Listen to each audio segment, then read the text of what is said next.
A sprint retrospective agenda.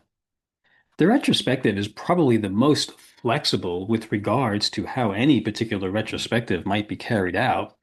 I'm going to share with you an example of a retrospective agenda, but I recommend you look up Esther Derby and Diana Larson's book, Agile Retrospectives, where there are many different options for how you can conduct a retrospective. There's a few things I want to do beforehand, as usual. You know that I'm a big fan of preparing before an event. One of the things I want to prepare for is questioning, as the Scrum Master, are there particular topics that I wish to raise during this retrospective? During the sprint, I'm monitoring, I'm asking questions, and I'm making notes that, hey, this might be something good to bring to the next retrospective. Another consideration to prepare, selecting the appropriate format that would be useful for that particular retrospective. We know pluses and deltas, a very common form of collecting feedback, can work fine in many situations, but there are much more advanced ways of collecting information. You can, for example, make a timeline, not just of the last sprint, but of the last several months, and what are the high points and what are the low points. There are graphical models that you could play with where there's a ship sailing across the ocean trying to get to an island, and there's headwinds and there's rocks, and those symbolize different things that slowed us down. But then there's other forces that propel us forward, and we can contribute to ideas that are in that analogy. So again, if you go searching around, you'll see there's lots of different options. I would also evaluate if it would be helpful to have some thought-provoking questions prepared. Now, if I'm a really good facilitator, I'm going to be ready with some thought-provoking questions. I can come up with them right there on the spot. But sometimes I might have to think through, how am I going to phrase this? How am I going to bring this topic to my team in a manner that is going to be more helpful rather than more unsettling? And there might be some cases where, as a Scrum Master, I may want to ask the team members to generate some feedback ahead of time, following some pre-retrospective instruction. Coming into the retrospective, here are the main things that I'm going to want to pay attention to. Keep in mind, we're time boxed, and I have a lot of things that I want to cover in the retrospective. So allocating a restricted amount of time for each of these things can be really helpful.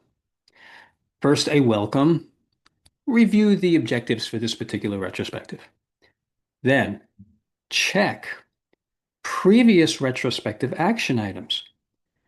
Hey, in the last retrospective or three retrospectives ago, we said we were going to do the following as one of our continuous improvement efforts. Did we actually do that? Did we see a change? Which improvement items need to be continued? Next, explain. Does the team need any guidance on the format you'll be using for this particular retrospective? You heard me describe this analogy of a ship sailing across the waters towards an island. Well, that might take a little bit of time to explain this particular format. Collect, collect. Don't restrict the subject matter or retrospective format to the general performance of the last sprint. Remember, open it up to almost any subject that might be an item, an area for continuous improvement. Okay, this is where we're now going to start collecting that feedback on the performance in question, the topic that we're evaluating. There's several different ways to collect information, from as simple as the facilitator writes on a board the ideas to things like confidential feedback tools. But this is where you're collecting the information. Prioritize. Have the team prioritize the collected feedback. Figure out which ones need attention, which ones are we going to focus on. Generate.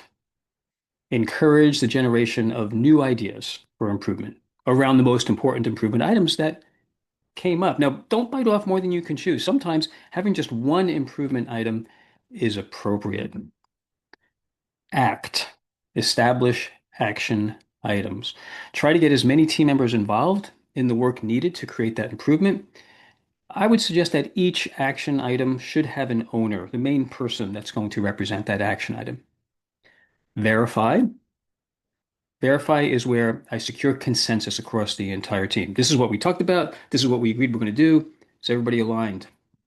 And then finally, I like to celebrate. So don't miss the opportunity to celebrate that we're coming into the end of this sprint. We're looking forward to what's going to happen next. We have great things ahead of us. Share how much you enjoy working with the team. Get some feedback from them on what they've enjoyed about working with the team. Now, after the retrospective is done, the Scrum Master might still have some follow-up items to help the team as they look to continue to improve. One of those things would be recording the improvement items so that we don't forget at the next retrospective to verify what we were focusing on. And if you're in a multi-team organization, possibly sharing some of the non-confidential improvement items with other teams. I hope you find this helpful. Again, as with any of the Scrum events, you do not have to follow my recommendation here, but this is what I have found to be a fairly successful approach to conducting retrospectives.